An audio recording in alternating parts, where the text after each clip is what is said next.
हाँ, इस वीडियो में पढ़ना है कक्षा 10 का विषय विज्ञान में केमिस्ट्री का अध्याय दूसरा अम्ल, क्षारक और लवण का पार्ट दूसरा पढ़ना है। पार्ट 1 में हमने आपको अम्ल के बारे में विस्तार से पढ़ा दिया है। अब आपको पढ़ना है इसमें क्षारक के बारे में। देखिए क्षारक क्या होते हैं। क्षारक या क्षार, इसको हम इंग्लिश में बेस कहते हैं। तो देखिए जिस प्रकार अम्ल के बारे में आपने पढ़ा सेम उसी तरह आपको क्षार के बारे में पढ़ना है, ऐसे इनकी पहचान करनी है। देखिए वे पदार्थ जो जलीय विलयन में हाइड्रोक्साइड अर्थात OH देते हैं, क्षारक कहलाते हैं। ध्यान दीजिएगा, अम्लों में क्या था, अम्लों में आपने पढ़ा था कि वहां पे हाइड्रोजन आयन दे रहा था, और इसमें क्या है आपका OH आयन, अर्थात ये OH हमने आपको बता दिया है बेसिक केमिस्ट्री में 9, 10, 11, 12 की बेसिक केमिस्ट्री में हमने बताया OH क्या है, एक प्रकार का हाइड्रोक्साइड है, यह भी एक प्रकार का मूलक होता है। तो वे पदार्थ जो जलीय विलयन में क्या देते हैं, हाइड्रोक्साइड आयन देते हैं, वियोजित होकर के क्या देते हैं, हाइड्रोक्साइड अर्थात OH आयन देते हैं, तो आपके क्या कहलाते हैं, क्षारक कहलाते हैं, बेस कहलाते हैं।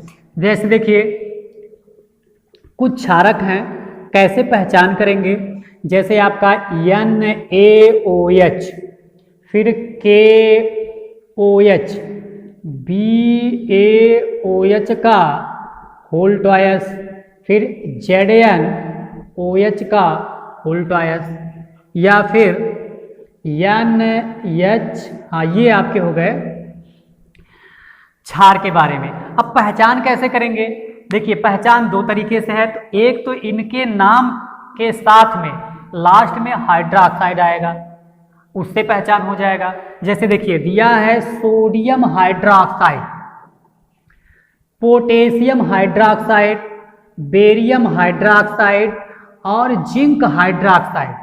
तो देखिए हमने बताया कि क्षार में क्या है, वे पदार्थ जो जलीय विलयन में हाइड्रोक्साइड अर्थात OH आयन देते हैं, तो आपके क्या कहलाते हैं, क्षारक कहलाते हैं।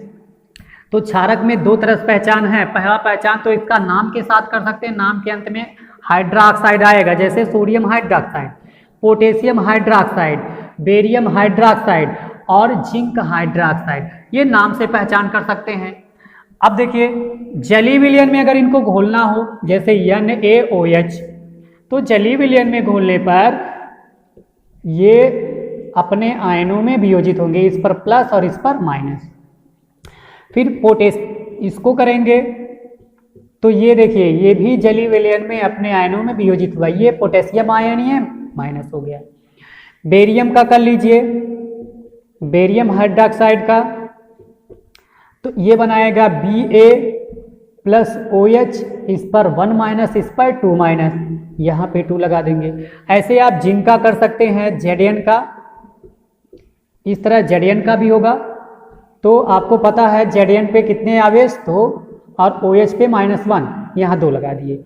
अब देखिए एक तो हमने बताया था कि नाम के साथ पहचान करना, दूसरा बताया था कि जलीय विलयन में कौन सा आयन, OH आयन अर्थात हाइड्रोक्साइड आयन का देना। तो देखिए कहाँ पर है हाइड्रोक्साइड, पहले वाले में यहाँ है, इसका यहाँ है, इसका यहाँ है, अर्थात आप देख रहे हैं चारों को जलीय विलयन में घोलने पर हाइड्रोक्साइड दे रहे हैं, अर्थात ये सभी क्या हैं, ये क्षारक है। और आपको ये भी बता दें कि जो भी क्षारक होगा, बेस होंगे, उनके लास्ट में OH आपको मिलेगा, उनके लास्ट में आपको OH मिलेगा। और ये OH अर्थात हाइड्रोक्साइड चाहे ब्रैकेट में हो या बिना ब्रैकेट में, यहाँ देखिए बेरियम हाइड्रोक्साइड और जिंक हाइड्रोक्साइड जो दिया गया है, इनके पीछे OH है, लेकिन किस तरह है, ये आपका ब्रैकेट में है, कोष्ठक में है, और यहाँ पे बिना ब्रैकेट में है। ये ध्यान रहे, जब धातुओं के साथ OH चाहे ब्रैकेट में हो या बिना ब्रैकेट में हो, तो आप समझ जाएंगे वह कोई ना कोई क्षारक ही है। तो नाम से आप जान जाएंगे कि उनके लास्ट के अंत में हाइड्रोक्साइड आता है नाम के अंत में, और नहीं वैसे पहचान कर पा रहे हैं तो आप इस तरह करेंगे तो आपको लास्ट में OH मिल जाएगा। यानी दोनों तरह से आप क्षारक की पहचान कर सकते हैं। अब देखते हैं क्षारक के प्रकार, क्षारकों के प्रकार, क्षारकों के प्रकार। टाइप्स ऑफ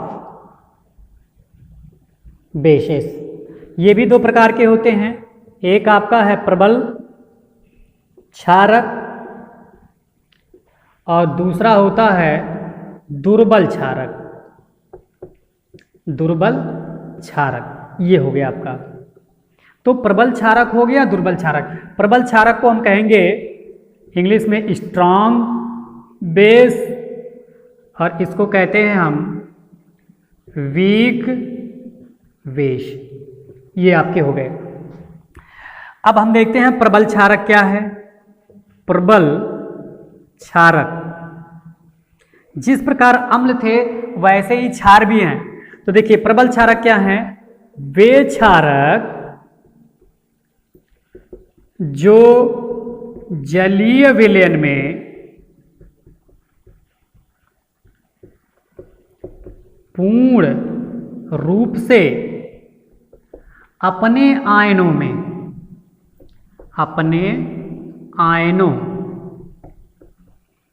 में वियोजित हो जाते हैं, वियोजित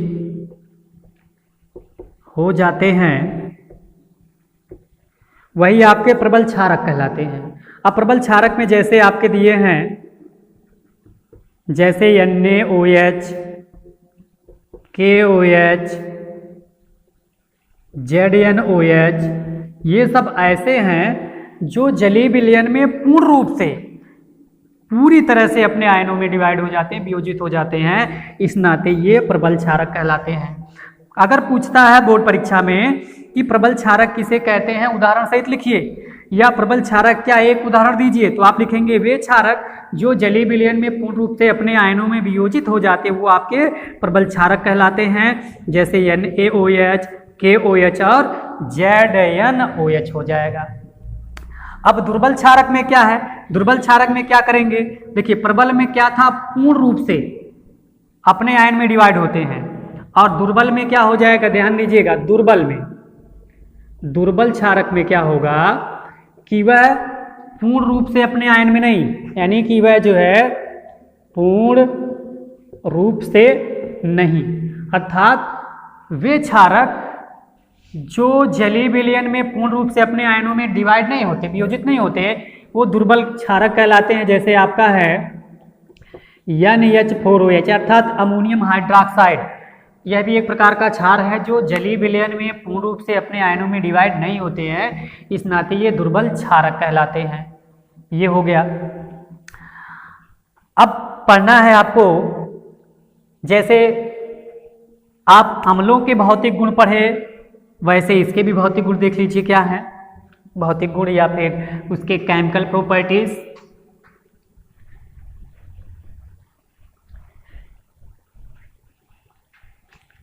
अब है क्षारकों के भौतिक गुण अर्थात फिजिकल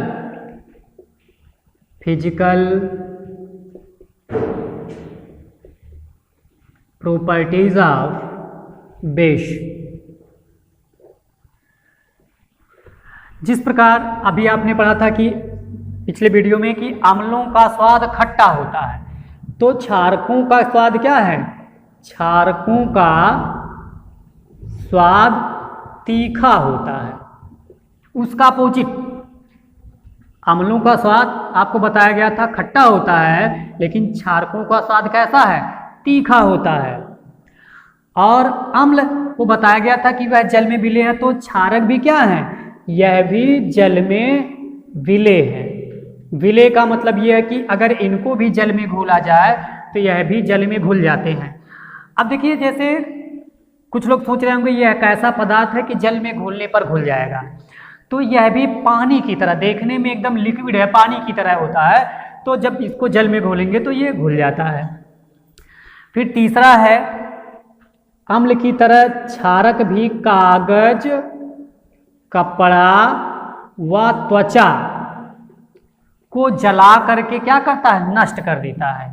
तो ये ध्यान रहे कि क्षारकों के जो भौतिक गुण है, सबसे पहला क्षारक स्वाद में खट्टे होते हैं, क्षारक जल में विलेय होते हैं, और यह भी अम्लों की भांति कागज, कपड़ा, लकड़ी, त्वचा को जला गला के नष्ट कर देता है। ये इसके जो है गुण हो गए। उसके बाद अगला है, अम्ल था तो नीले लिटमस को लाल कर रहा था, और यह जो है लाल लिटमस को नीला कर देता है। ये इसके हो गए भौतिक गुण। अब देखिए इसके क्षारकों के रासायनिक गुण क्या हैं। क्षारकों के रासायनिक गुण अर्थात केमिकल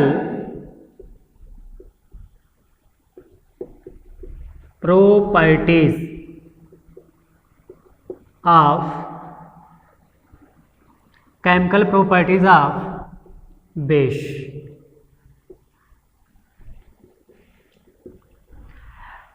देखिए अब इनका क्या क्या गुण है। तो पहला गुण ये है कि जब यह धातुओं से क्रिया करते हैं, क्षार कोई भी धातु क्षारकों से क्रिया करता है तो देखिए क्या बनाता है। जैसे मान लिया जाए, पहले तो CO2 से क्रिया देख लीजिए, से क्रिया। अब कोई भी क्षार आप ले लीजिए, जैसे मान लिया जाए ये आपका कार्बन डाइऑक्साइड है, और मान लीजिए आप ले लीजिए ये क्षार।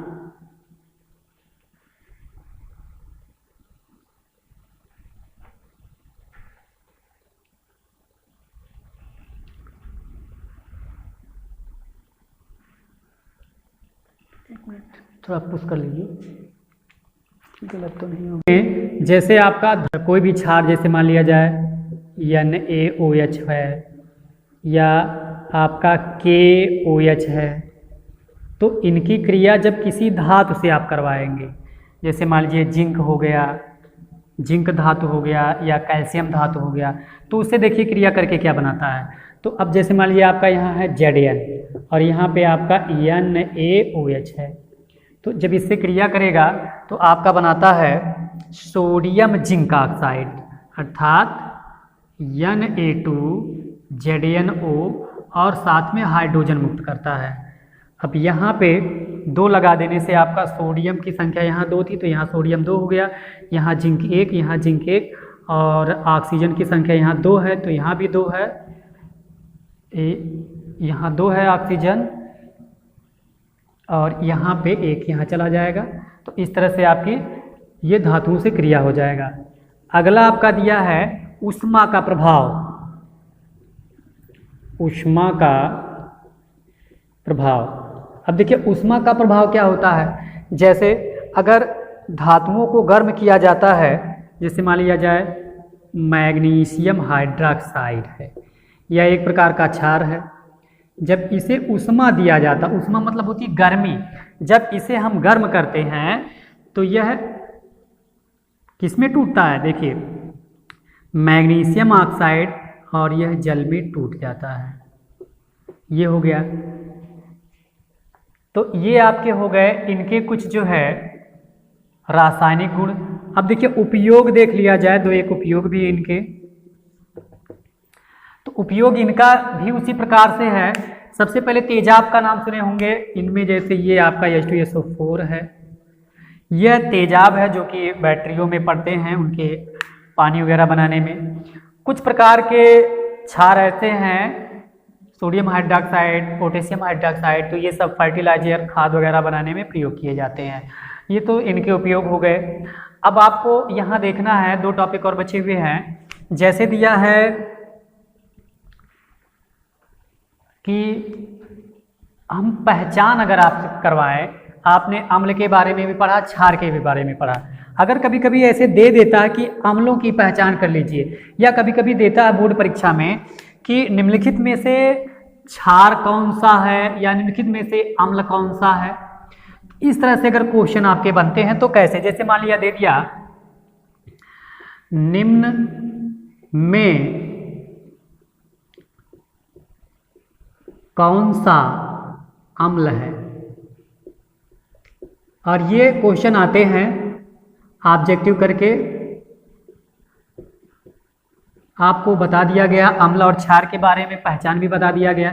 जैसे दे दिया जाए NaOH, KOH, ZnOH और H2SO4, अगर इस तरह से क्वेश्चन दे दिया जाए और ऐसे आता भी है कि निम्न में से कौन सा अम्ल है, तो आप किस पर निशान लगाएंगे, क्योंकि आपको पहचान बता दिया गया है कि अम्लों में हाइड्रोजन आयन पाया जाता है और क्षारों में OH आयन, तो आप इस पर टिक लगाएंगे। और अगर पूछ ले इस तरह से निम्न में कौन सा क्षारक है, तो अब पहचान कैसे करेंगे, जैसे ये है KOH और H2SO4 HNO3, तो देखिए हाइड्रोक्लोरिक अम्ल है, सल्फ्यूरिक अम्ल, नाइट्रिक अम्ल, ये पोटेशियम हाइड्रोक्साइड, अर्थात ये क्या है आपका OH है या क्षारक है। तो इस प्रकार से बोर्ड परीक्षाओं में ऑब्जेक्टिव करके क्वेश्चन पूछे जाते हैं। अब जैसे मान लीजिए ढेर सारा दिया रहे, आपको छांटना रहे, अगर पहचान आपको करना रहे, जैसे दिया है यहाँ पे आपका HCl, H2SO4, KOH, उसके बाद फिर है NaOH, फिर आपका है H2S, फिर आपका है NH4OH, फिर KCl, फिर आपका दिया है NaCl, CH3COOH। अगर ऐसे सब दिए रहें और आपसे कह दिया जाए कि इनमें आप अम्ल और क्षार को छांट के लिखिए, या निम्न अम्लों की पहचान कीजिए, क्षारों की पहचान कीजिए, तो हमने बताया कि अम्ल में आपका ये चीज़ होना चाहिए और क्षार में ये चीज़ होना चाहिए। देखिए यहाँ पे ये है हाइड्रोजन, ये आपका अम्ल है, ये अम्ल है, और ये तो नहीं, ये देखिए ये अम्ल है, ये अम्ल है, इतने अम्ल हो गए। अब क्षार की बात करें, देखिए ऐसा कहाँ है, तो ये क्षार है, ये क्षार है, देखिए ये, और ये आपका है, इतने जो अंडरलाइन किए वो अम्ल है, ये आपके क्षार हैं। देखिए एक तो ऐसे हैं, ये वाला और ये वाला ऐसे हैं, ना तो इसमें हाइड्रोजन दिख रहा है और ना ही OH दिख रहा है, ये अलग टाइप के हैं, ये लवण हो जाते हैं। तो ये आपके हो गए पहचान। तो अब आपका जो इसमें क्षार क्या है, क्षार के जो है गुण क्या थे वो आपको बता दिए गए, ठीक है। भौतिक गुण, रासायनिक गुण, उपयोग और पहचान, ये आपको बता दिया गया है। अगर वीडियो अच्छा लगे तो चैनल को सब्सक्राइब करें, लाइक करें, शेयर करें और कमेंट करना ना भूलें। और जो भी चैप्टर पढ़ाया गया या जो भी पार्ट पढ़ाया गया है उसको ध्यान से पढ़ते रहिएगा, नोट्स बनाते रहिएगा। और जब भी चैप्टर समाप्त होगा तो PDF में आपको टेस्ट पेपर और इसके नोट्स जो है आपको उपलब्ध करा दिए जाएंगे। हाँ देखिए, अब इस चैप्टर में अम्ल, क्षारक और लवण में आपको पार्ट 1 और पार्ट 2 पढ़ा दिया गया, अम्लों के बारे में और क्षारकों के बारे में विस्तार से। तो अम्ल का जो पार्ट 1 था और पार्ट 2 अगर जिसके समझ में आ गया होगा, बढ़िया से पढ़ लिया होगा, तो ये कुछ हम क्वेश्चन दिए हैं वो सॉल्व करने के लिए। अगर जो अम्ल और क्षारक की बढ़िया से पहचान कर लिया है, ठीक है, उसके बारे में पढ़ लिया है, तो ये उसको जो है सॉल्व करेगा। देखिए दिया है निम्न में से कौन सा अम्ल है, अब ये आप खुद सॉल्व करिएगा, इसमें से अम्ल कौन सा है, निम्न में से कौन सा क्षारक है, इसकी भी पहचान बताई गई है, इसको भी आप कर लीजिएगा। देखिए यहाँ पे दिया गया है अम्ल व क्षारकों की पहचान करिए। इसमें से आपको कई प्रकार के जो है आपके जो है सूत्र लिखे गए हैं। इसमें से कुछ अम्ल भी हो सकते हैं, कुछ क्षार भी हो सकते हैं, कुछ लवण भी हो सकते हैं। लेकिन अब कौन सा अम्ल है, कौन सा क्षार है, ये आपको पहचान करना है।